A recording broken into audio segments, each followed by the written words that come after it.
No DQ Galaxy. We are live with a recap of the 2003 WWE NXT No Mercy Premium Live event. Shout out to everybody watching this live or on demand. I very much appreciate your viewership and support.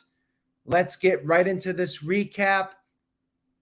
We started the Premium Live event with the former NXT World Champion Bron Breakker going up against Baron Corbin.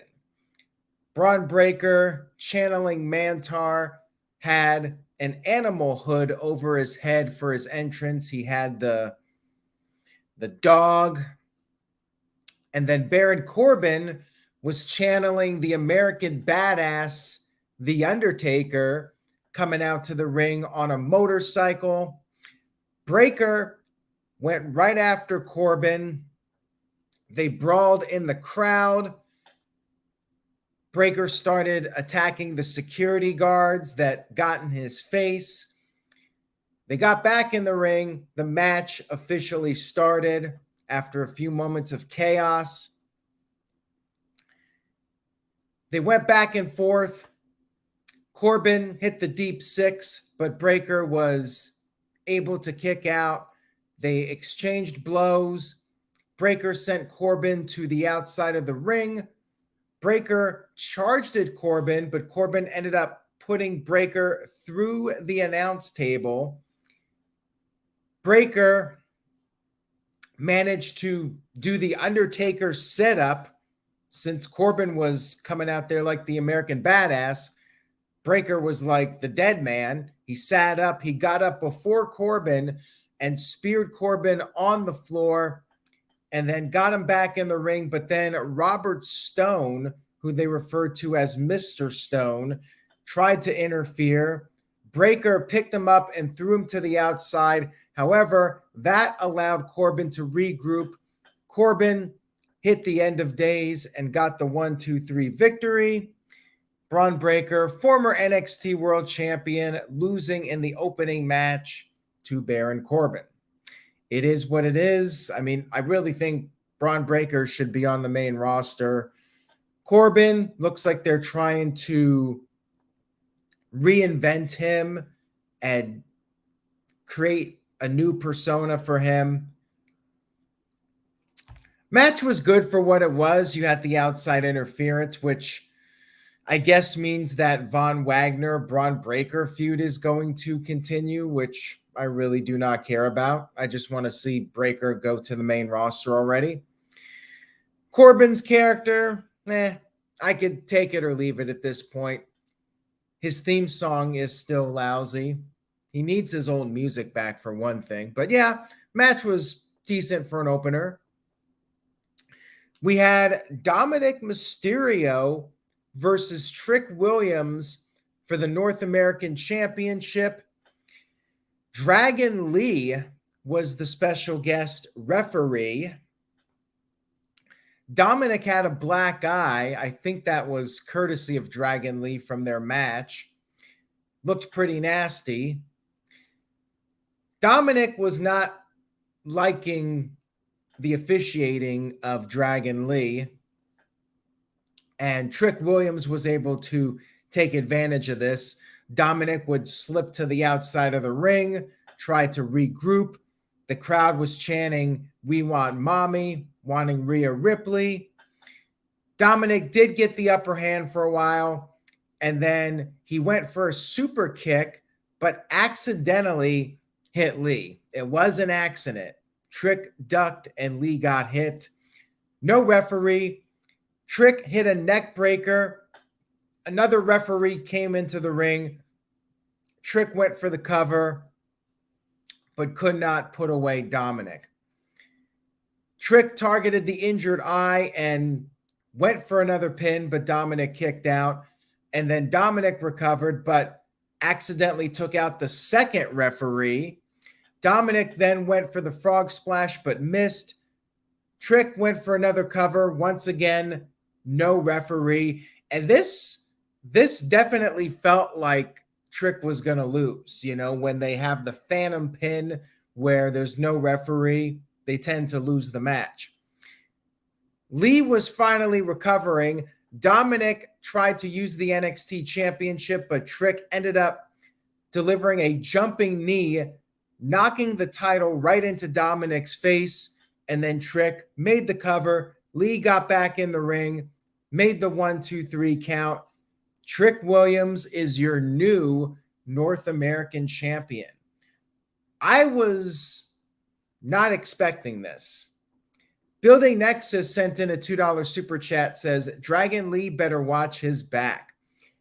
Judgment Day will not be happy about this. Rhea Ripley will not be happy about this. I felt like it was too soon for Dominik to drop the title. And this was not even a match that was originally planned for the pay-per-view. So I was very surprised at this outcome. And then the whole deal with the referees being knocked down, I think it was a little overbooked. But it was a very good match. Trick Williams wins, and they're trying to push him. Dominik doesn't really need the title, but I figured that they could have gotten more mileage out of it than they did. Happy for Trick Williams. Big moment for him to pick up that title, and then he celebrated backstage with the NXT World Champion, Carmelo Hayes. Each of them had a title, but would it last? Stay tuned.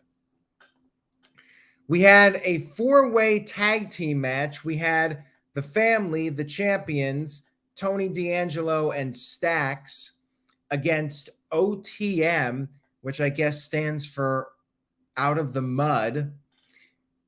You had Scripps, who is formerly Reggie, as their manager.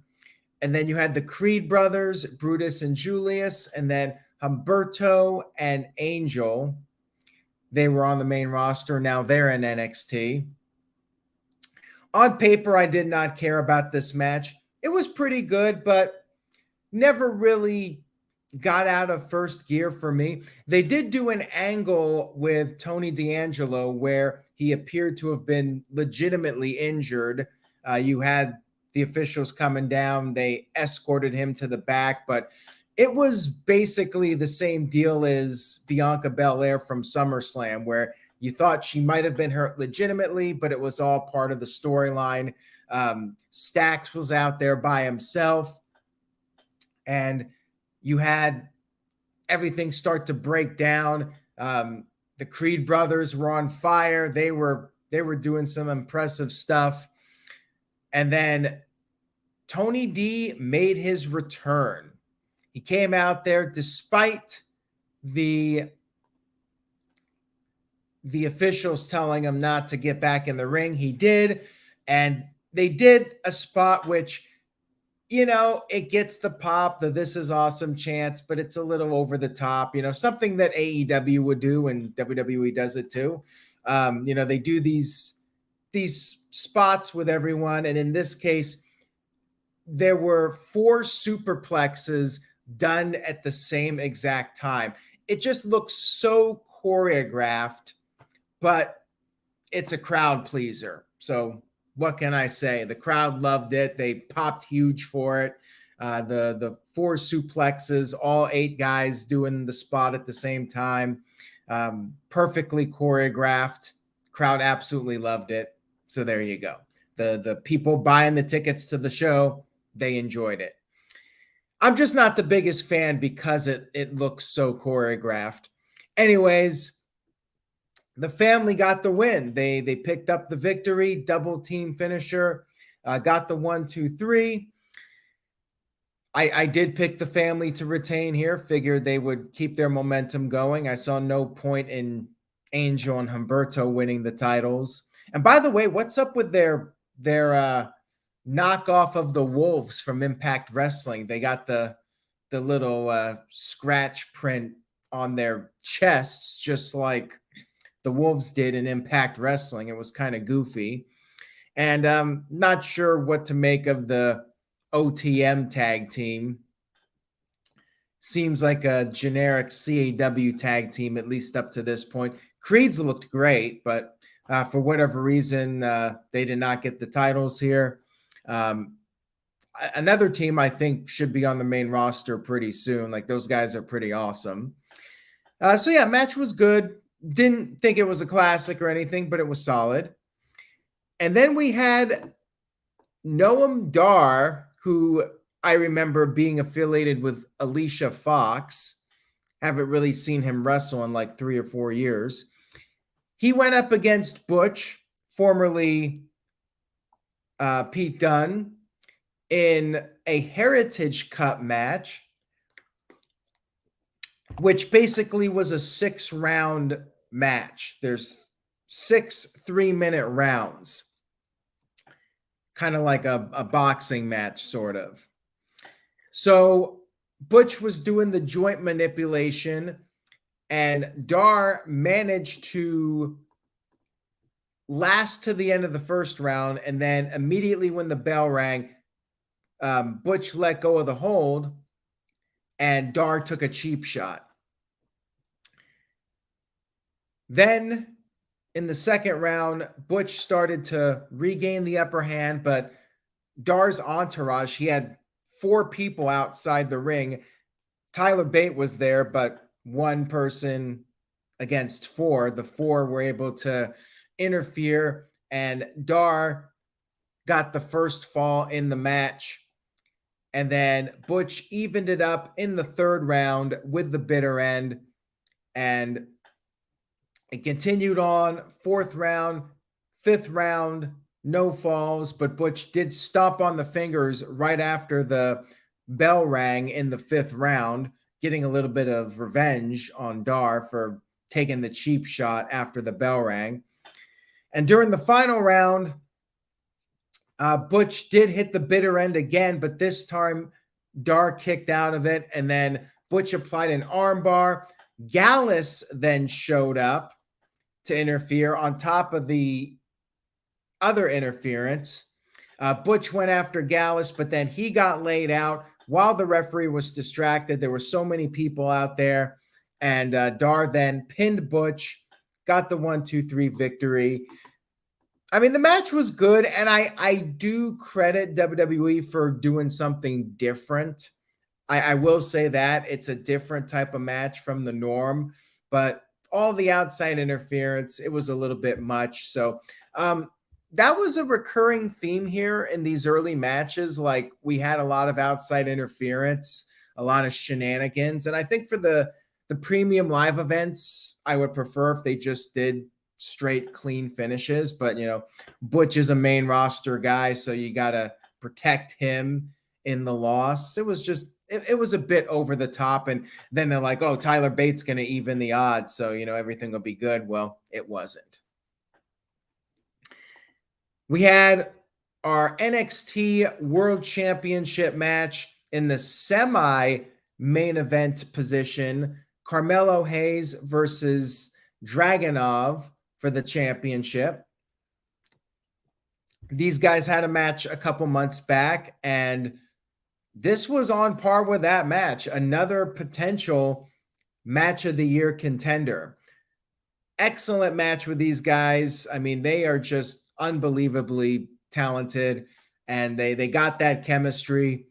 One day you have to think they're going to be at WrestleMania against each other. Like, just really incredible stuff here with these guys. They work so well together.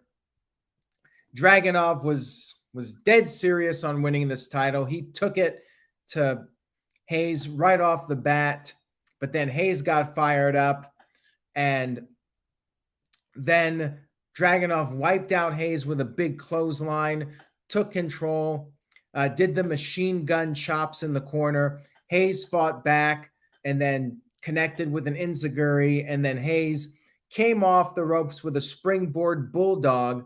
Dragunov kicked out of that. Dragunov did the old Shane McMahon coast to coast. Then he hit the H-bomb, which is like his version of the forearm. And then he did one off the top.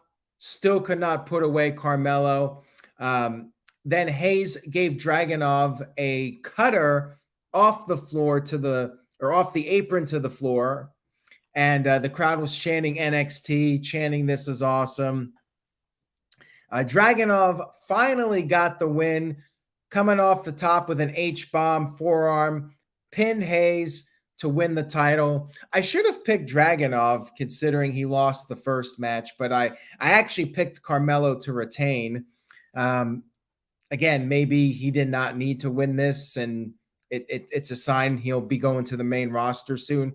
I could see Carmelo versus Trick before Carmelo leaves. And they did tease something at the very end of the show. The last shot was Carmelo in the back with Trick, and Trick was like, "You're still him. You'll be okay from that loss." But you have to wonder if they'll have a match, and that'll be Carmelo's send-off before he goes to the main roster. After the match was over, Dragunov helped him up. They hugged, shook hands. Cool moment here. Feels like these guys will meet again at some point. Bigger audience on the main roster. And yeah, it was definitely worth watching. If you missed it, check it out. That match absolutely felt like a classic takeover match, on par with some of those great takeover matches.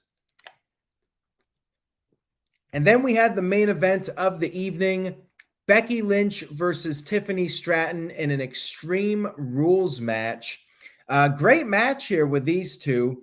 Definitely a lot of physicality. I would say close to some of the most violent matches in WWE.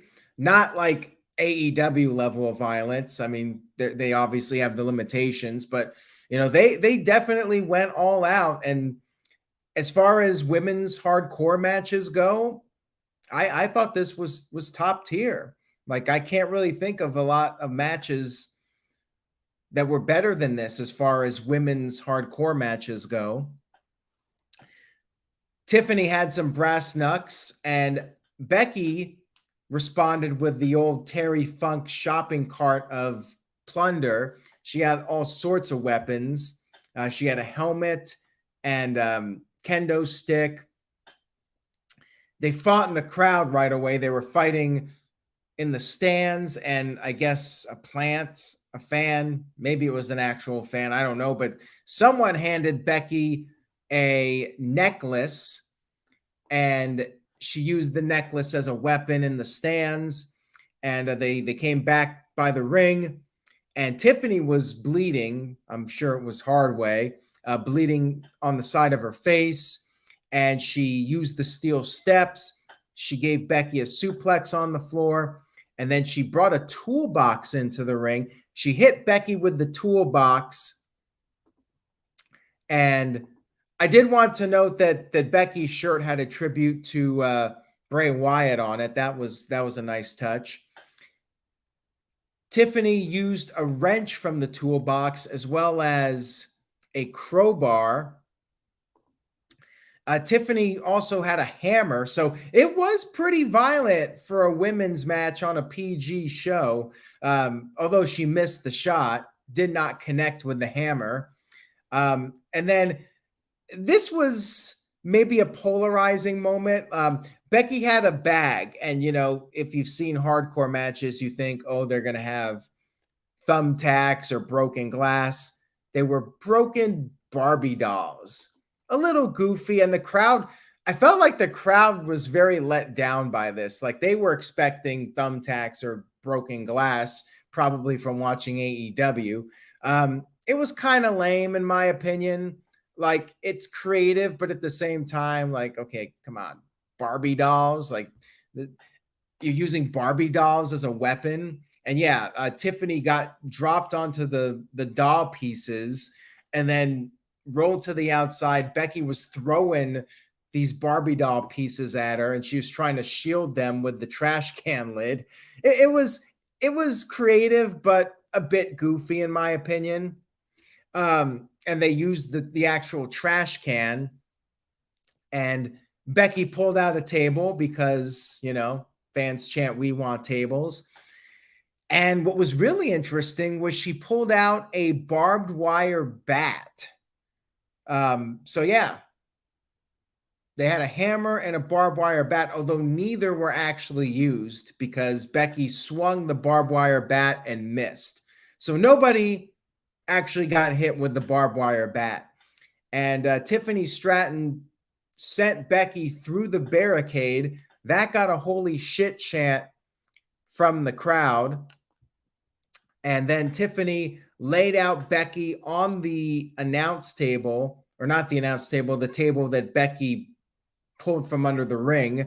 And Becky was the one that got put through it. Well, kind of put through it. Tiffany came off the top with a swanton bomb. The table bent, but did not fully break. So it was the table. Cool spot, though. Crowd popped big for that. Oh, I guess Becky did get in one shot with the bat, although people were saying it didn't even look like actual barbed wire. So, yeah, I definitely think it looked like fake barbed wire, but, you know, it's WWE for you. This is as close as you're going to get to the real thing. And they continued to fight around the ringside area. They went back in the ring. Tiffany missed I think it's the cutest moonsault ever. That's what she calls it. And Becky then gave Tiffany the manhandle slam on a stack of chairs and got the 1-2-3 victory to retain the NXT championship. Building Nexus sent in a $2 super chat, says, do you think we'll see Becky Lynch versus Perez or Valkyria? I could see both. Like, I do think Becky's going to hold on to that title for a little bit. And thank you for the super chats, Building Nexus. I think she's going to hold it until Deadline.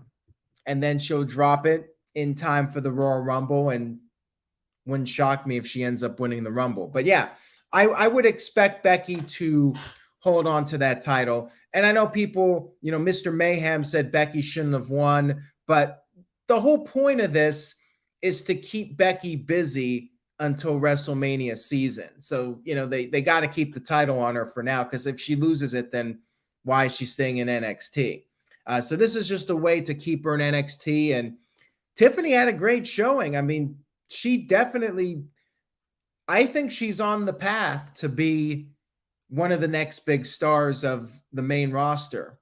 Her, Jade Cargill, I mean, they're looking to be the future right now, and maybe Roxanne Perez as well. I would say they're the big three. Cora Jade could be on that list as well. So yeah, Tiffany definitely has that potential, and almost feels like she's a better version of what Mandy Rose was. Like, she's the attractive blonde, and she's getting really good, and she took a beating in this match. So I definitely think that there's a lot of potential for her. I don't see her going to the main roster yet, but, you know, give her another 6 months or a year, and I think she's definitely going to be ready for the big show. So main event was really good. I would even say great. Definitely delivered. The last two matches were on par with some of the best takeover matches in WWE. Overall, it was maybe the best post Black and Gold NXT pay-per-view. I mean, to me, they've been like in the B range, and I would probably go maybe B plus for this, maybe even an A minus. I think I'm going to go B plus for this. The last two matches, 100% worth checking out. And the rest of the card was solid as well. I mean, there was not a bad match on the show. A little longer than some of the other shows. It was closer to 3 hours, not quite, but I would say about 2 hours and 45 minutes. So maybe like 15 minutes longer. I feel like the last couple ones were around 2 hours and 30 minutes, which, you know, I still like the old 2 hour shows.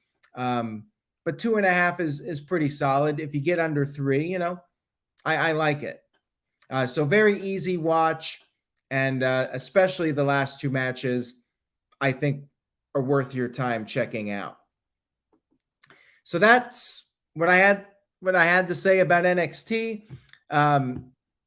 We got NXT, or not NXT, AEW Wrestle Dream coming up. I did not see Collision, so no comment on Collision, but I will try to check out the show before Wrestle Dream.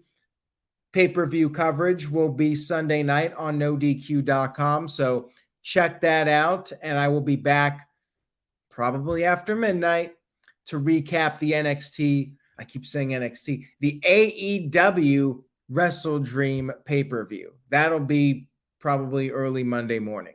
Stay tuned for all that. Thank you all for tuning in. If you enjoyed the video, please give it a like and spread the word. Tell a friend about NoDQ.com and the YouTube channel. And remember, say yes to NoDQ.com, and I will see you all next time.